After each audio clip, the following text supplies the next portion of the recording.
कृष्णाय वयं नुमः।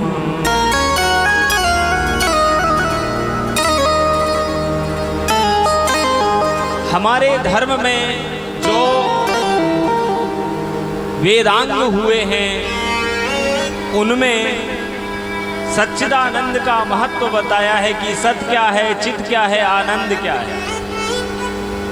बहुत गंभीर विषय है, तो इसका प्रतिपादन तो आज नहीं हो सकता, लेकिन बहुत ही समास विधि से मैं आपको कहूँगा कि जीवन का जो परम सत्य है वह भगवान ही हैं, जो आज भी हैं, करोड़ों वर्ष बाद भी वह भगवान नाम रहेगा, वही सत्य है। चैतन्यता वह है जो हम आप सबके आंतरिक हृदय में समा करके, हमारे इस शरीर में समा करके जो हमें शक्ति प्रदान करती है, वह चैतन्यता भगवान की ही है। और आनंद तो परमानंद भगवान की भक्ति में ही है, भगवान नाम में ही है। तो ऐसे सच्चिदानंद स्वरूप भगवान श्री कृष्ण जो संपूर्ण विश्व की उत्पत्ति के एकमात्र अभिन्न निमित्त उपादान कारण हैं, ऐसे भगवान श्री कृष्ण को हम सब लोग प्रणाम करते हैं। दूसरे श्लोक में सुखदेव जी महाराज को प्रणाम किया है सौनकादि ऋषियों ने, और अब जब आगे कथा का प्रतिपादन कर रहे हैं तो नैमिषारण्य की परम पावन धरा को प्रणाम किया है। देखिए, हर एक तीर्थ का एक विशेष महत्व है। प्रयागराज का महत्व है कि वहाँ पर संगम त्रिवेणी है, वह तीर्थों के राजा हैं। वृंदावन का महत्व है कि वहाँ पर कैसा भी नीरस व्यक्ति चला जाए, लेकिन वह भगवत भक्ति में इतना ओतप्रोत हो जाता है कि उसके हृदय में अकारण ही रसस्वाद भगवान का उत्पन्न हो जाता है, भक्ति का रसस्वाद उत्पन्न हो जाता है। भगवान की भक्ति का रस लेकर के वह स्वयं रसिक हो जाता है। यह वृंदावन की धरा का पावन महत्व है। वह रस की भूमि है, भक्ति की भूमि है। अयोध्या धाम वैरागी की भूमि है, क्योंकि वहां के ठाकुर ही वैरागी हैं। बोलो राधे राधे। अयोध्या जैसा राज्य, जिस राज्य को देख करके इंद्रादि देवता भी शर्मा जाएं, ऐसे राज्य को भगवान एक तिनके की समान छोड़कर चले गए। इतना वैराग्य, और उनसे भी कहीं अधिक वैराग्य उनके भाई भरत में, कि उन्होंने उस राज्य को छोड़ा। भरत जी ने राज्य को और माता को, जिसने वह राज्य से उनके इष्ट को दूर किया था, माता को भी त्याग दिया। बंधुओं, वह वैराग्य की भूमि है। इसी प्रकार नैमिषारण्य जो धरा है, यह कथा की भूमि है। बोलो राधे राधे। यहाँ पर जाने कितनी कथाएं हो चुकी हैं कल्प कल्पांतर में उस धरा पर बैठ करके, कि नैमिषे सूतमासीनम अभिवद्य महामतिम कथामृत रसस्वाद कुशलः सौनको ब्रवीत्। सौनकादि ऋषि महाराज अपने से जो ज्येष्ठ हैं, श्रेष्ठ हैं, महाराज सौनक को अपना प्रतिनिधित्व करने के लिए बैठाते हैं, और उस नैमिषारण्य की धरा का अवलोकन करके उसकी महत्व का वर्णन करते हैं, उसके महत्व का प्रतिपादन कर रहे हैं। सूत जी महाराज का अब निवेदन करेंगे कि आप हमें कथा सुनाइए। 88,000 सौनकादि ऋषि बैठ करके, जिनका प्रतिनिधित्व, जिनके एक प्रमुख महाराज अभिवादक हैं, जो प्रस्तावक बने हैं सौनक जी महाराज, वह उन 88,000 ऋषियों के लिए बोल रहे हैं। देखो, 88,000 ऋषि हैं, एक साथ बोलेंगे तो किसी को समझ में नहीं आएगा। जैसे अभी हम लोग शोभा यात्रा में चल रहे थे तो कोई किसी की बात नहीं मान रहा था। बोलो राधे राधे।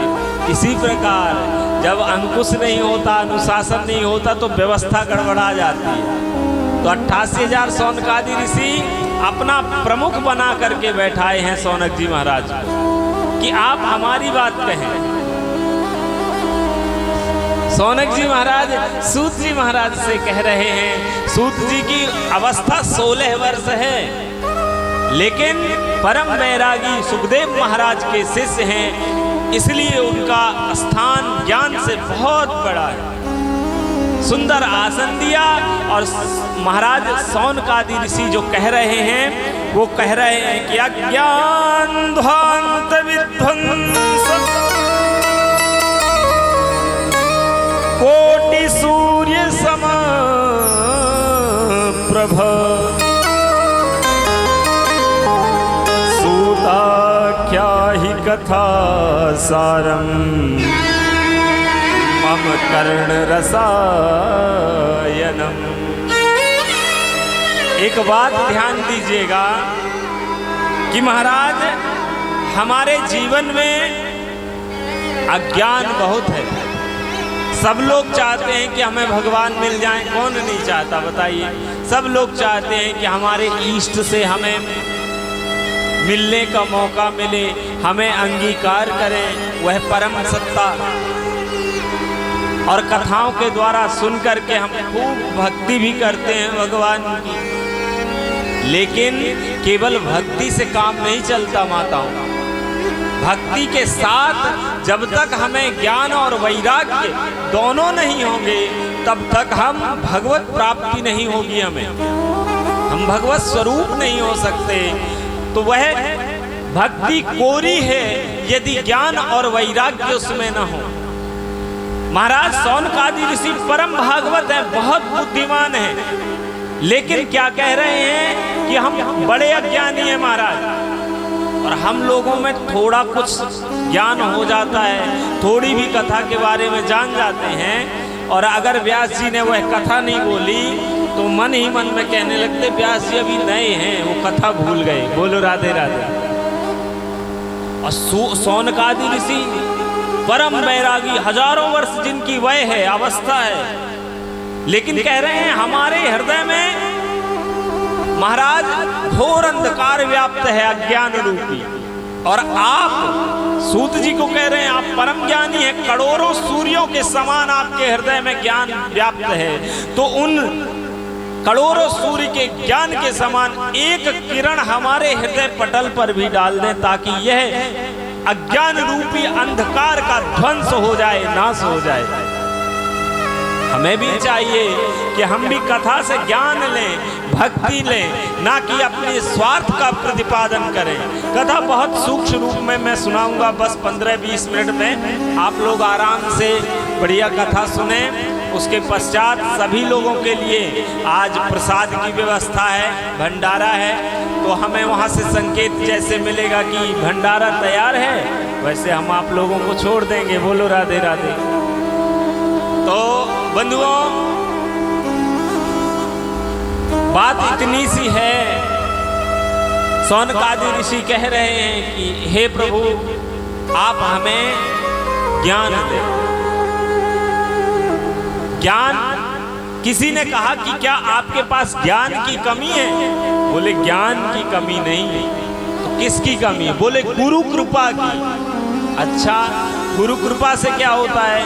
बोले भगवान की भक्ति तो सब करते हैं, लेकिन यदि उनमें गुरु की कृपा ना हो, जो हमें स्वयं भगवान के चरणों में लगा है, जो भगवान की दिन रात उपासना करता है, भगवान की आराधना करता है, पूजन करता है, ऐसे परम वैरागी वैष्णव गुरु की कृपा ना हो तो कितना भी ज्ञान हो भगवत प्राप्ति नहीं हो सकती। और श्री शौनकादि ऋषि कहते हैं आपके पास तो भगवान आपके गुरु की कृपा व्याप्त है। चिंतामणिर्लोक सुखम सुरद्रुः स्वर्ग संपदम प्रयच्छति गुरु प्रीतो वैकुंठम योगी दुर्लभम। बहुत अच्छा उदाहरण देते हैं, कह रहे हैं यदि किसी के पास चिंतामणि हो और कल्प वृक्ष हो तो उसे संसार के सभी भौतिक साधन प्राप्त हो सकते हैं उस चिंतामणि और कल्प वृक्ष को पा करके। लेकिन उन कल्प वृक्ष और चिंतामणि से यदि कहा जाए, चेष्टा की जाए कि हमें भगवत साक्षात्कार करा दें, भगवान से मिला दें, तो वह असमर्थ है। ये केवल गुरु कृपा में ही इतनी सामर्थ्यता है कि वह भगवत प्राप्ति करा सकती है। इसलिए हे सूत जी महाराज, आपके ऊपर तो गुरु कृपा है, आप कोई ऐसा साधन बताइए जो मानव मात्र के सारे कलमश, सारे पाप धो दे, जीवन में कुछ ना करे, एक बार वह कार्य कर ले तो भगवत प्राप्ति का साधन मिल जाए, सारे पाप छूट जाएं, जीवन के कलमश हट जाएं, जितना भी सास बहू का झगड़ा किया है वो समाप्त हो जाए, ऐसा कोई साधन बता दे। श्रेयसाम यद भवे श्रेयः पावनानां च पावनम् कृष्ण प्राप्ति कर्म शाश्वत साधनम तद्वदाधुना। हे प्रभु, आप ऐसा कोई कृष्ण प्राप्ति का, भगवत प्राप्ति का साधन बता दें ताकि हमारा कल्याण हो जाए। सूत जी महाराज को बड़ा अच्छा लगा और उन्होंने कहा कि हे सौनकादि ऋषियों, लोक कल्याण का बड़ा ही उत्तम प्रश्न किया है आपने, इसलिए मैं आपको वह दिव्य कथा सुनाऊंगा जिसके सुनने से जीव के समस्त पाप नष्ट हो जाएंगे, जीवन का सारा क्लेश द्वंद्व नष्ट हो जाएगा। ऐसी दिव्य कथा का वर्णन करूंगा। वह कथा क्या है? बोले एक बार परीक्षित जी महाराज को सुखदेव भगवान ने सुनाई थी। गंगा किनारे कथा सुनाने के लिए बैठे ही थे कि इंद्रादि देवताओं ने अमृत का कलश लेकर के पहुंच गए। बोले महाराज, ये अमृत का कलश आप इस परीक्षित को पिला दें ताकि इसको श्राप लगा है, 7 दिन में मर जाएगा। तक्षक ने काट करके श्राप दिया। महाराज, ऋषि पुत्र ने श्राप दिया कि 7वें दिन तक्षक काटेगा और इसका प्राणांत हो जाएगा, इसलिए यह अमृत आप पिला देंगे तो उस परीक्षित को अमरता प्राप्त हो जाएगी, और यह जो कथा आप इन्हें सुनाने जा रहे हैं वो आप हमें सुना दीजिए तो हमारा कल्याण हो जाए। महाराज परीक्षित से पूछने लगे सुखदेव भगवान कि बताओ परीक्षित क्या करना है। परीक्षित महाराज कहते हैं ये अमृत पी के मैं क्या करूंगा, अमृत तो बेकार वस्तु है। सभी देवता हंसने लगे। अमृत बेकार वस्तु है जिसके लिए भगवान स्वयं कच्छप अवतार लेकर के और उस जो समुद्र मंथन हुआ था उसमें भगवान ने उस मथानी को अपने पृष्ठभाग में पीठ में रख करके उस समुद्र मंथन का कार्य संपादित कराया। वसुकी नाग का विशेष योगदान, मंद्राचल पर्वत को ला करके रखा गया। कितने यत्न किए गए महाराज उस समुद्र को मथने के लिए। तत्पश्चात यह अमृत रूपी विशेष पदार्थ निकला, उसको कह रहे बेकार वस्तु है। बोले हाँ, कैसे? यदि अमृत पी लिए तो जन्म जन्मांतर तक यहीं रहना पड़ेगा, जब तक पृथ्वी का अंत नहीं होगा। भाई अमृत से मरेंगे नहीं, आयु तो बढ़ेगी। फिर जैसी अवस्था में रहेंगे, हमारे सामने हमारे पुत्र जाएंगे, हमारे सामने नाती जाएंगे, पोते जाएंगे, तो यह क्या सुख का विषय होगा क्या यह? और यदि अमृत गधे को पिला दिया जाए तो जीवन भर गधा रहेगा। बोलो राधे राधे। वो घोड़ा तो बन नहीं जाएगा, तो अमृत कौन सी अच्छी वस्तु है? और बोले ये कथा तो भगवान की श्रवण करने से गधा भी भगवत प्राप्ति कर लेगा। तो कहते हैं कि क्वा सुधा क्वा कथा लोके क्वा काचा क्वा मणिर्महान ब्रह्मरातो विचार्यैवं तदा देवं जहाशः। क्या कोई कांच की पत्थर के टुकड़े से दिव्य मणि का सौदा किया जा सकता है? नहीं। इसी प्रकार कहाँ यह कथा अमृत और कहाँ वह स्वर्गलोक का अमृत, इसलिए कोई इसमें विनिमय नहीं होगा। भगा दिया डांट करके सुखदेव जी ने सारे देवताओं को। भागते भागे ब्रह्मा जी के पास गए, बोले महाराज इस अमृत की तो उन्होंने महाराज बेइज्जती कर दी। बोले राधे राधे, भगा दिया डांट करके। तो क्या भागवत कथा में इतना सामर्थ्य है कि भगवत प्राप्ति करा देगी? महाराज वहीं पर सभा जुड़ी और ब्रह्मा जी ने कहा सारे संसार से जितने शास्त्र हैं ले आओ। एक तुला ली और एक तराजू ली और दो पलड़ों में एक तरफ सारे संसार के ग्रंथ रख दिए और एक तरफ केवल भागवत जी रख दिए। तो लघुन्यन्यानि जातानि कौरवेण इदं महत्। महाराज वह सारे शास्त्र श्रीमद् भागवत के समकक्ष न्यून हो गए, हल्के पड़ गए। ऐसी दिव्य भागवत कथा का वर्णन किया।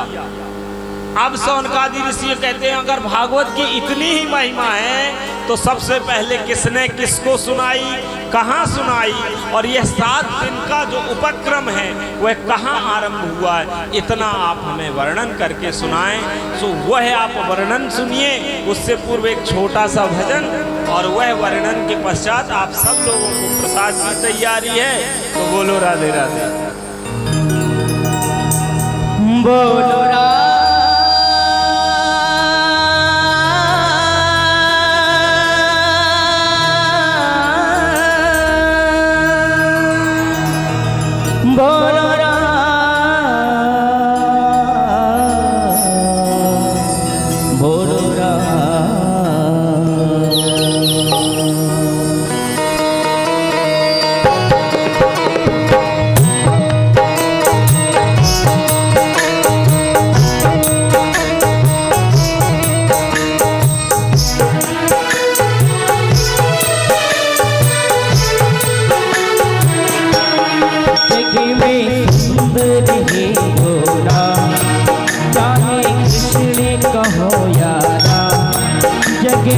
सुंदर है भोला, चाहे कृष्ण कहो यारा।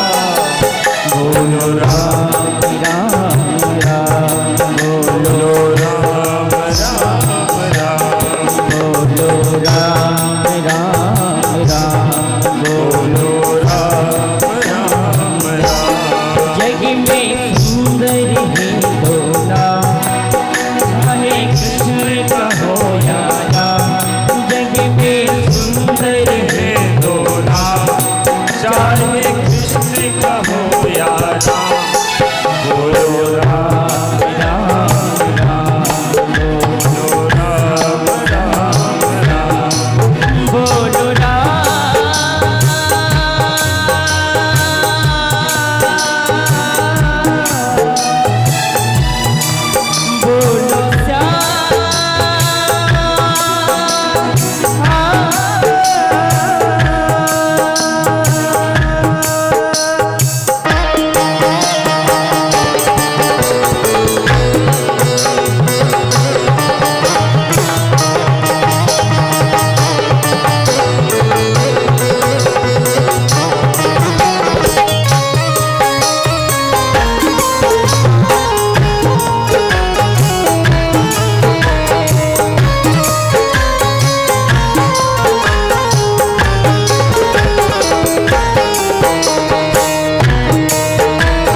बिहारी सरकार की जय।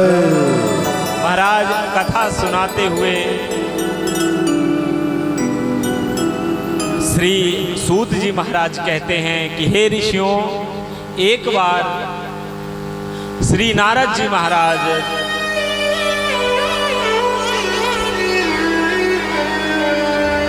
विचरण करते हुए बद्रीनाथ धाम में पहुंचे और वहां उनकी भेंट महाराज परम भागवत सनकादि ऋषियों से हुए। सनत, सनंदन, सनातन और सनत कुमार 4 भाई हैं जो पंचहायन संयुक्ता पूर्वे शाम अपि पूर्वजा 5 वर्ष से अधिक नहीं होते और कई हजार वर्ष के हो गए।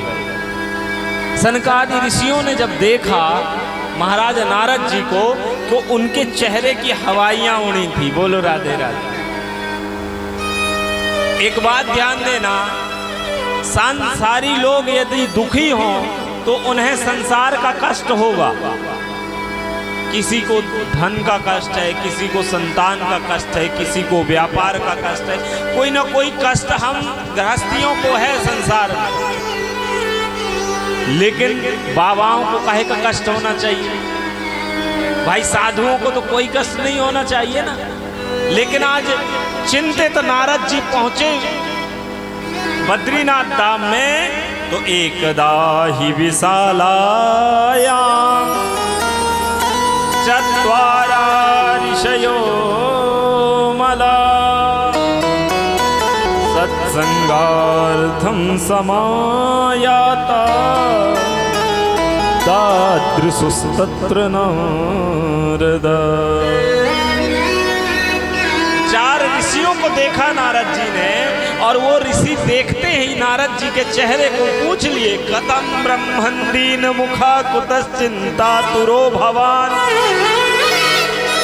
त्वरितं गम्यते कुत्र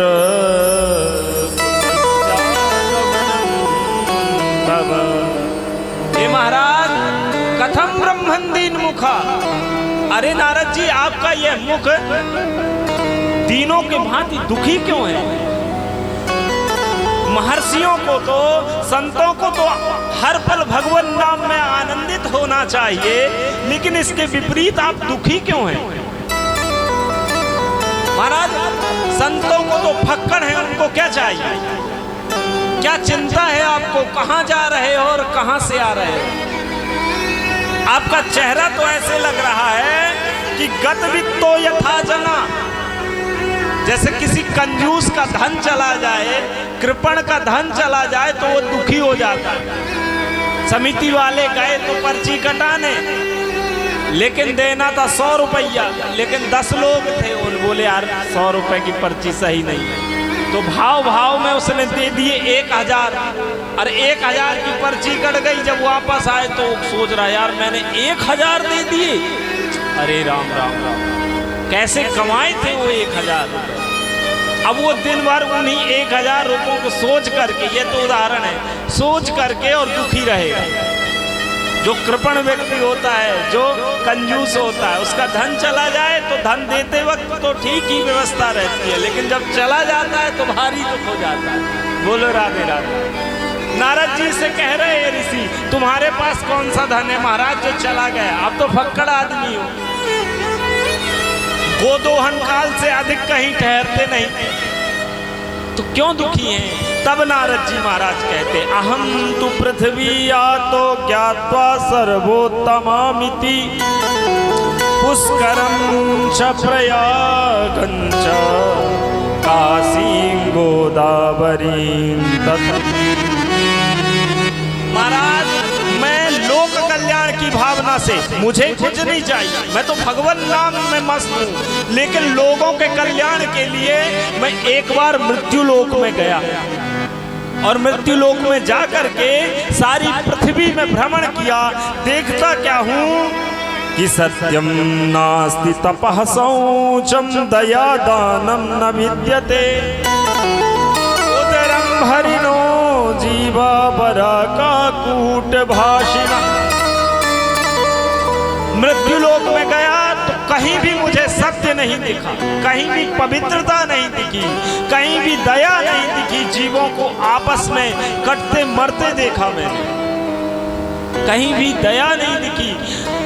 दान और तप तो छोड़ ही दो महाराज।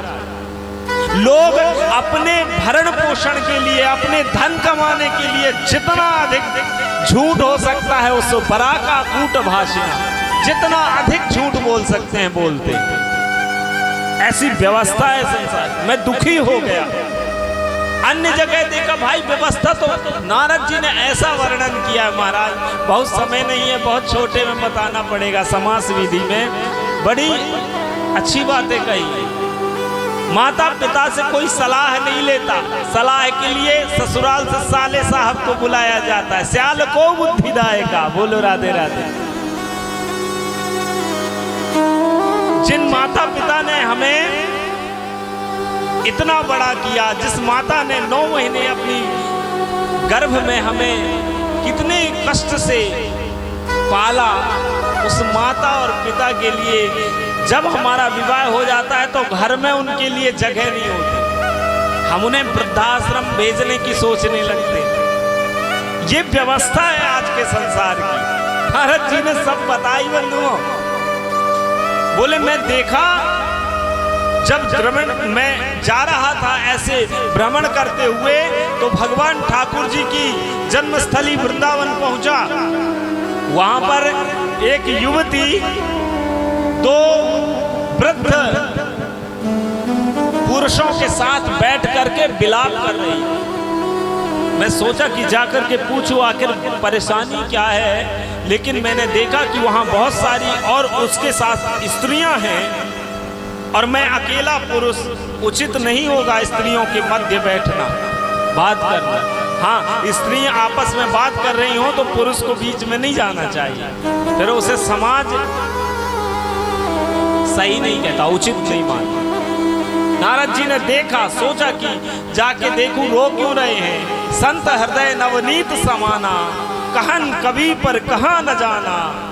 परहित द्रवहि परहित तपहि नवनीता और संत द्रवहि सुकथा पुनीता। ऐसा करके बहुत अच्छी चौपाई है श्री रामचरितमानस में। भावार्थ यह है कि गोसाई तुलसीदास जी ने मक्खन कहा है संत के हृदय को, कोमल मक्खन की उपमा दी है। लेकिन उन्होंने कहा, कवियों ने तो कह दिया लेकिन सही नहीं है। मक्खन में जब आग लगती है उसको तपाया जाता है तब पिघलता है, लेकिन संत का हृदय तो दूसरों के दुख से तप जाता है, अपने ताप से नहीं तपता।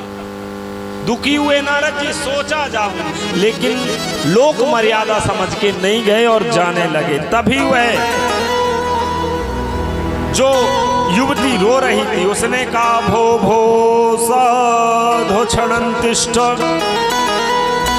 चिंतामपि नाशय दर्शनम तब लोकस्य सर्वथा गहरम परम। हे साधु महाराज, भंडारे की तैयारी हो गई क्या? चलिए। तो बंधुओं, ऐसा कहा श्री नारद जी महाराज को भक्ति महारानी ने। बिल्कुल उत्साह आ गया आप लोगों के चेहरे में, देखो बिल्कुल मुस्कान। अभी बैठ के सोच रहे थे, हाय राम कितने बजे बनेगा भोजन। बोलो राधे राधे। बस बढ़िया है, लक्ष्य तो पूर्ण हो गया। तो बंधुओं, भक्ति महारानी ने कहा श्री नारद जी से कि 2 मिनट रुकें, एक क्षण रुकें, मेरी परेशानी सुने। सारी व्यथा सुनाई कि मैं स्वयं भक्ति हूँ और ये जो वृद्ध पुरुष पड़े हैं ये मेरे पुत्र ज्ञान और वैराग्य हैं। नारद जी ने कहा, तुम युवती और ये ज्ञान वैराग्य वृद्ध कैसे पुत्र हैं तुम्हारे? बोले, मेरा जो जन्म है द्रविड़ में हुआ, महाराष्ट्र में पली बढ़ी, गुजरात में आके छीन हो गई। फिर मेरे ये जो पुत्र हैं ज्ञान वैराग्य, भक्ति तो सब लोग दिखाएंगे, भक्त सब लोग बनेंगे, लेकिन ज्ञान वैराग्य नहीं रखेंगे। इसलिए ये दोनों महाराज जर्जर अवस्था को प्राप्त हो गए। सारा वृत्तांत सुनाया। वृंदावन की पुण्य धरा को नारद जी ने बारंबार नमस्कार किया और वहाँ उन्होंने बताया कि इसकी बड़ी भूमिका है, बहुत महत्व है। ये सारी कथा यहीं पर हुई। नारद जी से कहा कि आप इनको चेतन अवस्था में लाओ। नारद जी ने बहुत सारे वेद मंत्र पढ़े, उपनिषद पाठ की, तो कुछ क्षण के लिए तो वो उठे लेकिन फिर मूर्छा अवस्था में आ जाएं। सोचने लगे, आकाशवाणी हुई कि सत्कर्म करो, तो नारद जी बोले ये सत्कर्म ही तो कर रहे थे और क्या करें। तब महाराज जाते हैं और मैं भ्रमण करने लगा, इसलिए मैं दुखी हूँ। श्री सनत कुमारों से बताया। सनत कुमार कहते इतनी सी बात? बोले महाराज मैंने सारे वेद वेदांत पढ़ दिए, आप इतनी सी बात कह रहे? बोले हाँ, आप तो केवल ये बहुत छोटी बात है, आप क्यों इतने में दुखी हो रहे हो? कोई बड़ा कार्य नहीं करना, आपको तो केवल श्रीमद् भागवतालाप सतु गीत सुखादिभि, श्रीमद् भागवत का पाठ करना है। बोले श्रीमद् भागवत का पाठ? वो तो मैंने जब वेद ही सुना दिए। भाई वेद का पका हुआ फल है श्रीमद् भागवत। निगम कल्पतरोर गलितम फलम सुखमुखाद अमृतद्रव संयुतम पिबत भागवतम रसमालयम मुहुरहो रसिका भुवि बाबुका। पिबत भागवतम रसमालयम। महाराज यह निगम रूपी वृक्ष मतलब वेद रूपी वृक्ष का पका हुआ फल है। तो जब वेद से ही निकला, जब हमने पूरा वेद ही सुना दिया तो भागवत अलग थोड़ी है। बोले एक उदाहरण दिया बड़ा अच्छा। कहते हैं घी कहाँ से बनता है? कहते हैं भाई दूध से बनता है। दूध को पहले जमाते हैं तो वो दधी बनता है, दधी के बाद उसको मथते हैं तो मक्खन निकलता है, उसको तपाते हैं तो घृत बन जाता है। बोले अगर हमको पुड़ी बनाना हो और दूध डाल दें तो क्या पुड़ी निकल जाएंगी दूध से? बोले नहीं। कहते हैं यथा दुग्धे स्थितम सर्पिन अस्वादायोपकल्पते पृथग भूतम ही तद्गव्यम देवानाम रसवर्धन। जैसे घी का काम दूध नहीं कर सकता, भले ही घी दूध से ही बना है। जैसे शक्कर का काम गन्ना नहीं कर सकता, अपितु शक्कर गन्ने से ही बनी है, उसी प्रकार श्रीमद् भागवत का जो कार्य है वह वेद नहीं कर सकते। बोलो राधे राधे। बोले श्रीमद् भागवत महापुराण की जय। बड़ी सुंदर महिमा बताई कथा की और कथा आरंभ हुई हरिद्वार धाम में। महाराज सुखताल में कथा आरंभ हुई, भक्ति महारानी आई, नाचने लगी और आप सब लोगों ने धुंधकारी की कथा तो सुनी। तो महाराज उस धुंधकारी की कथा सुनाते हैं। वो आत्मदेव महाराज थे, उनको कोई संतान नहीं थी, परम ब्राह्मण थे। महाराज तुंगभद्रा नदी के किनारे रहते थे, कोई संतान नहीं हुई, दुखी होकर के वन में मरने के लिए चले गए। एक संत मिले, उन्होंने कहा क्या हुआ भाई? बोले कोई संतान नहीं है। तो उन्होंने एक फल दिया, घर में आके अपनी पत्नी को दी। पत्नी बड़ी क्रूर स्वभाव की थी।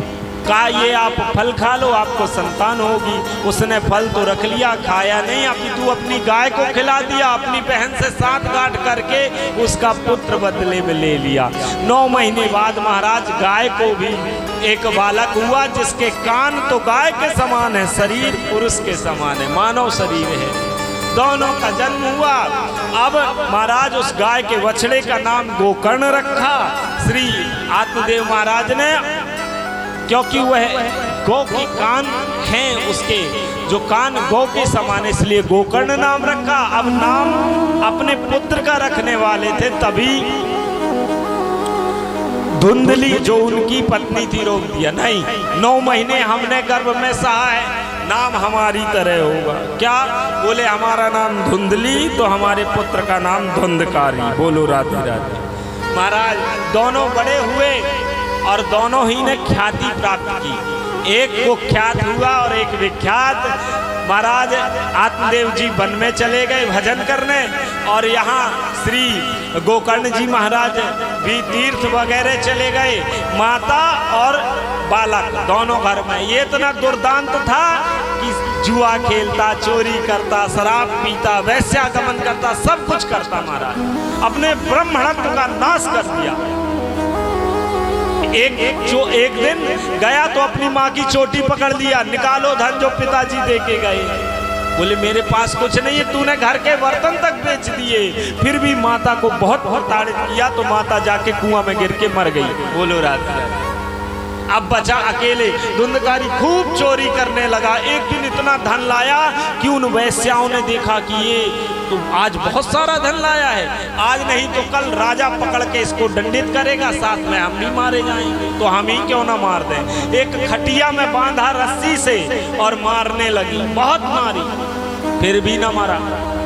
महाराज बोले ये तो बड़ी मोटी चमड़ी है, मर नहीं रहा। तो मिट्टी तेल डाल दिया और आग लगा दी महाराज, जला दिया, जला के मार दिया। मुंह में अंगारे भर दिए, बड़ी प्रताड़ना दी और ऐसे वह मृत्यु को प्राप्त हुआ। वहीं आंगन में गाड़ दिया और मिट्टी समतल करके गौलेप करके ताला लगा के भाग गई। लोगों ने पूछा कहाँ जा रही हो? बोले हमारे पतिदेव बाहर गए हैं, हम भी जा रहे हैं। गोकर्ण जी महाराज आए। महाराज श्री इससे पूर्व में आत्मदेव जी महाराज उस धुंधकारी से दुखी होकर के और वन में जाने लगे। तो सुखदेव श्री गोकर्ण महाराज ने बड़ी सुंदर 2 श्लोकों में उपदेश दिया है। केवल वह उपदेश बता करके आज की कथा का हम यहीं विश्राम करेंगे। उन्होंने क्या कहा? श्री गोकर्ण जी महाराज कहते हैं, हे पिताजी, आप बिना संतान के भी मरने जा रहे थे, आज संतान है फिर भी मरने जा रहे हैं, इसलिए इस संसार का जो सत्य है वो समझिए। क्या है?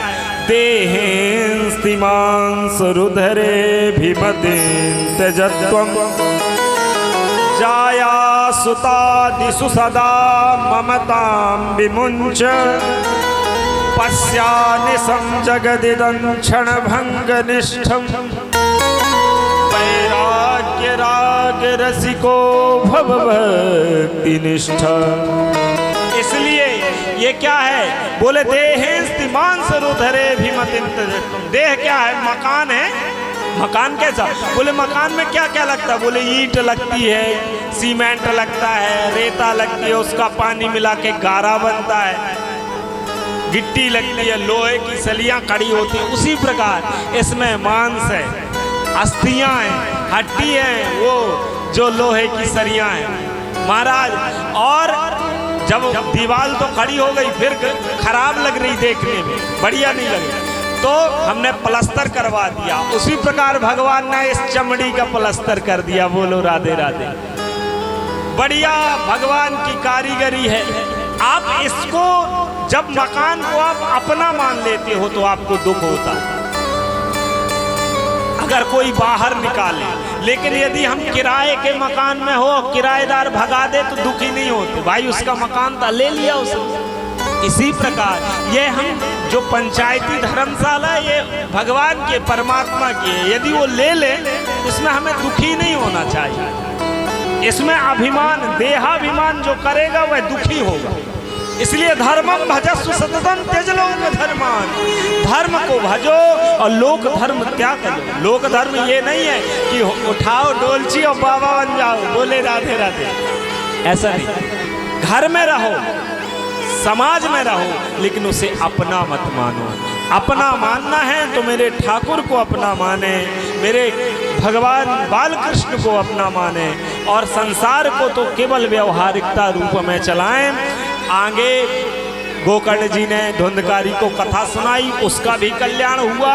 अब अंत में भागवत धर्म बताया है एक अध्याय में कि भागवत कैसे करनी चाहिए, कैसे सुननी चाहिए, वक्ता कैसे हो, कितने दिन में कथा हो, श्रोता कैसा, ये सब विधान है बड़े व्यवस्थित। बस इतनी सी बात कहते हैं कि कथा 7 दिन में हो, और जैसे कन्याया विवाहे यत्तादृशं वित्त कल्पते, जैसे हम अपनी कन्या का विवाह बड़े हर्षोल्लास से करते हैं, जितना हमारे पास शक्ति होती है, वैसे ही हम कथा में उल्लास पूर्वक जितना हमारी शक्ति है उतना धन हम खर्च करें।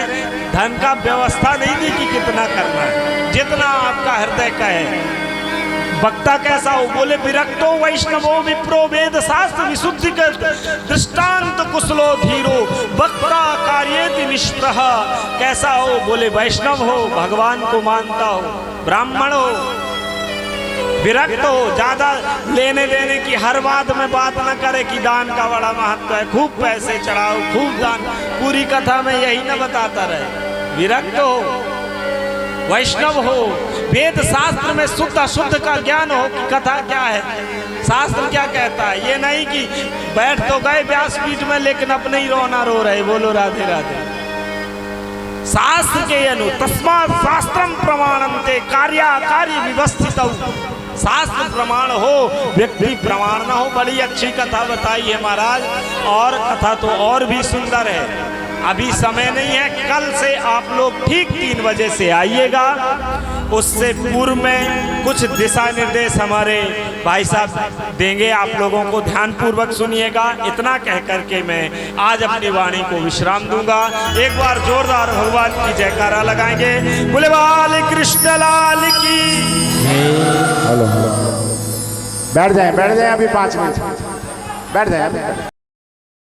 ऐसा ना श्री हनुमान मंदिर समिति आप सबका हृदय से अभिनंदन करती है।